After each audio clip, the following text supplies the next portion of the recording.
মুখ্যমন্ত্রী আজকালকের মধ্যে পশ্চিমবঙ্গ থেকে ফিরে আসলে রাজ্যে নির্বাচনোত্তর সন্ত্রাসের পরিস্থিতি নিয়ে আলোচনা হবে। ঘর ছাড়াদের ঘরে ফেরানো হবে।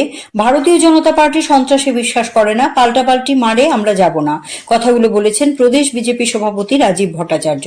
এডিসি নির্বাচনের ফল ঘোষণার পর থেকে রাজ্যের বিভিন্ন প্রান্তে সন্ত্রাস অব্যাহত রয়েছে। মথার উগ্র সমর্থকেরা বেছে বেছে বিজেপির কর্মী সমর্থকদের বাড়িঘরে হামলা করছে, তাদের মারধরও করছে। বহু বিজেপির কর্মী সমর্থক শেল্টার হাউসে আশ্রয় নিয়েছেন। আগরতলায় ভগৎ সিং যুব আবাসে এমন বহু বিজেপি কর্মী সমর্থক রয়েছেন যারা মথার আক্রমণের শিকার হয়ে প্রাণ বাঁচাতে আশ্রয় নিয়েছেন। সোমবার তাদের খোঁজ খবর নিতে ভগৎ সিং যুব আবাসে যান প্রদেশ বিজেপি সভাপতি রাজীব ভট্টাচার্য। সঙ্গে ছিলেন বিধানসভার মুখ্য সচেতক কল্যাণী রায়, প্রদেশ বিজেপি সহসভাপতি তাপস ভট্টাচার্য, সাধারণ সম্পাদক বিপিন দেববর্মা সহ অন্যান্যরা। প্রদেশ বিজেপি সভাপতি বলেন, আজকালকের মধ্যে মুখ্যমন্ত্রী পশ্চিমবঙ্গ থেকে আসলে নির্বাচনোত্তর পরিস্থিতি, রাজ্যের আইন শৃঙ্খলা এসব নিয়ে বৈঠক হবে। যারা ঘর ছাড়া তাদের নিরাপদে ঘরে ফেরানোর ব্যবস্থা করা হবে। সন্ত্রাসের জন্য মথাকে দায়ী করে রাজীববাবু বলেন, বিজেপি সন্ত্রাসে বিশ্বাস করে না, পাল্টাপাল্টি মারে যাবে না। সারা রাজ্যে 5-6টি শেল্টার হাউস রয়েছে বলে জানান প্রদেশ সভাপতি। তিনি এ বিষয়ে প্রদ্যুৎ কিশোর দেববর্মনের সঙ্গে কথা বলবেন বলেও জানান। এদিকে বিজেপির প্রতিনিধি দলকে দেখে উত্তেজিত হয়ে পড়েন ভগৎ সিং যুব আবাসে আশ্রয় নেওয়া কিছু দলীয় কর্মী সমর্থক। তাদের প্রশ্ন, কেন সরকার এবং প্রশাসন তাদের নিরাপত্তা দিতে পারছে না, কেন শাসক দল হয়েও তাদের মার খেতে হচ্ছে। যদিও প্রদেশ বিজেপি সভাপতি সহ অন্যান্য নেতৃত্ব শান্তভাবে দলীয় কর্মীদের বোঝাবার চেষ্টা করেন, তবে ঘর ছাড়ারা কবে নাগাদ বাড়িতে ফিরতে পারবেন সে বিষয়ে স্পষ্টভাবে কেউ কিছু আশ্বাস দিতে পারেননি। বিভিন্ন জায়গায় হামলা হুজ্জুতি করা হচ্ছে, বাড়িঘর ভাঙচুর করা হয়েছে। এখানে কয়েকজন আমাদের সহকর্মী সমর্থকরা এখানে আছেন, তাদেরকে দেখার জন্য আমরা এসেছি এবং তাদের সঙ্গে আলাপ আলোচনা হয়েছে, কথাবার্তা হয়েছে। মাননীয় মুখ্যমন্ত্রীর সঙ্গে কল্যাণীদি এবং আমাদের ভাইস প্রেসিডেন্ট সবার সঙ্গে কথাবার্তা হয়েছে, আলাপ আলোচনা হয়েছে। আমরা ইতিমধ্যেই মাননীয় মুখ্যমন্ত্রী পশ্চিমবাংলার প্রচারে আছেন, উনি হয়তো খুব সম্ভবত আজকে ফিরে আসছেন। আসার পর আমরা আরও উচ্চ পর্যায়ে আমরা বৈঠক করব এবং তারা যাতে বাড়ি ঘরে নিরাপদে যেতে পারে তার যাতে সুব্যবস্থা করা হয় এবং তার ব্যবস্থার জন্য আমরা কথা বলছি এবং আগামী দিন তাদেরকে অবশ্যই বাড়ি ঘরে পাঠানো হবে এবং তারা যাতে নিরাপদে থাকতে পারে তার ব্যবস্থা, ল অ্যান্ড অর্ডার সেটা দেখবেন। মাননীয় মুখ্যমন্ত্রী আশ্বস্ত করেছেন সেই ব্যাপারে, ওভার টেলিফোনে আমার সঙ্গেও কথা হয়েছে। তো আমরা চাই তাড়াতাড়ি তারা বাড়িতে ফিরুক এবং তাদের যেভাবে তাদের, আমি একটা জিনিস অবাক হলাম যে আজকে থানসা আমরা বলছি, কিন্তু থানসাদের উপর আক্রমণ সংগঠিত করছে। এটা একটা কী ধরনের রাজনৈতিক পরিমণ্ডল তৈরি হয়েছে এবং সেটা আগামী দিন কোন জায়গায় গিয়ে দাঁড়াবে। তো তার থেকে আমাদের বিরত থাকতে হবে এবং সবাই যে আমরা যে এক ত্রিপুরা শ্রেষ্ঠ ত্রিপুরার কথা বলছি, সেখানে সবার মিলিতভাবে, সেখানে জাতি জনজাতি সকল অংশের মানুষের মেলবন্ধনের মাধ্যমে এই ত্রিপুরাকে সমৃদ্ধশালী করতে হবে, এই স্লোগানকে সামনে দিয়ে আমরা এগিয়ে নিতে চাই। এটাই আমাদের মূল্য। নির্বাচন তো সন্ত্রাসের ফলে কয়টা শেল্টার ক্যাম্প হলো এবং কতজন আশ্রিত রয়েছে সারা রাজ্যে?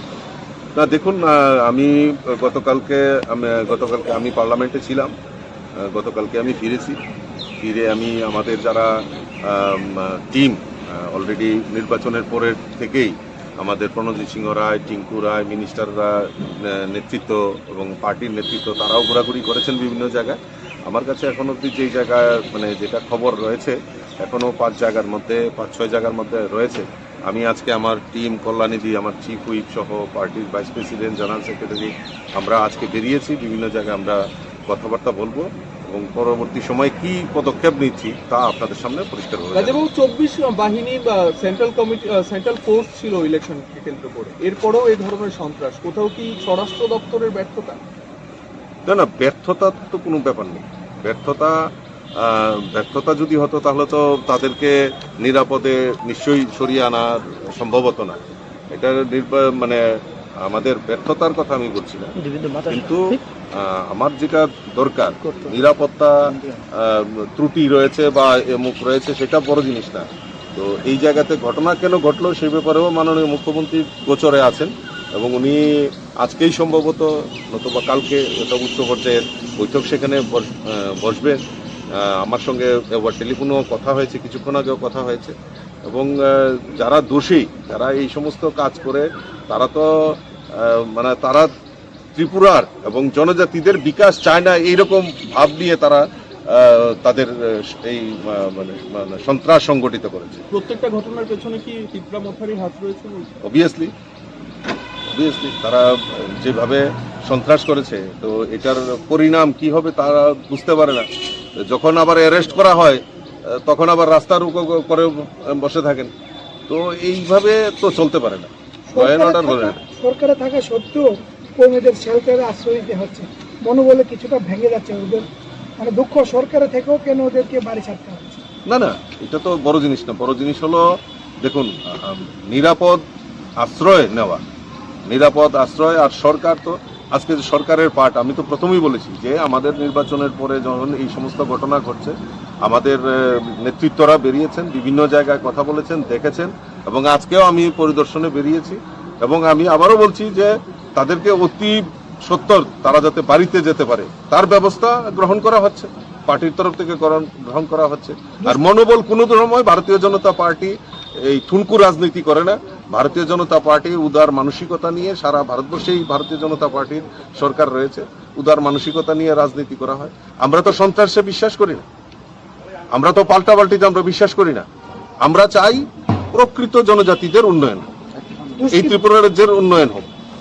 নিশ্চয়ই দুষ্কৃতীদের কাউকে রেহাই করা হবে। দুষ্কৃতীদের আটক করা হলে রাস্তা অবরোধ সহ বিভিন্ন ধরনের হুজ্জতি হচ্ছে। হ্যাঁ, না, এই ব্যাপারেও দেখা হবে। রাস্তা অবরোধ করে, রাস্তা করে, রাস্তা কনস্ট্রাকটিভ, রাস্তার আন্দোলন তো হতেই পারে। আমরাও রাস্তায় আন্দোলন করেছি, রাস্তায় আন্দোলন হতে পারে, কিন্তু তার জন্য একটা দোষী যারা অন্যায়কে প্রশ্রয় দেওয়া, তাহলে যারা অন্যায় করে, অন্যায়কে যারা প্রশ্রয় দেয় তারা সমদোষী। রাজ্য পুলিশের মহানির্দেশক বলেছেন সবকিছু পিসফুল রয়েছে, কোনো ধরনের কোনো দিকে গন্ডগোল নেই। এটা তার ওনার বক্তব্য, উনি খণ্ডন করবেন। এটা আমি কি বলবো? এটা শরিক দল, আপনি কি প্রদ্যুৎ বাবুর সাথে এই বিষয় নিয়ে কথা বলবেন? না, আমি পরবর্তী সময় আমি দেখা করবো, কথা বলবো।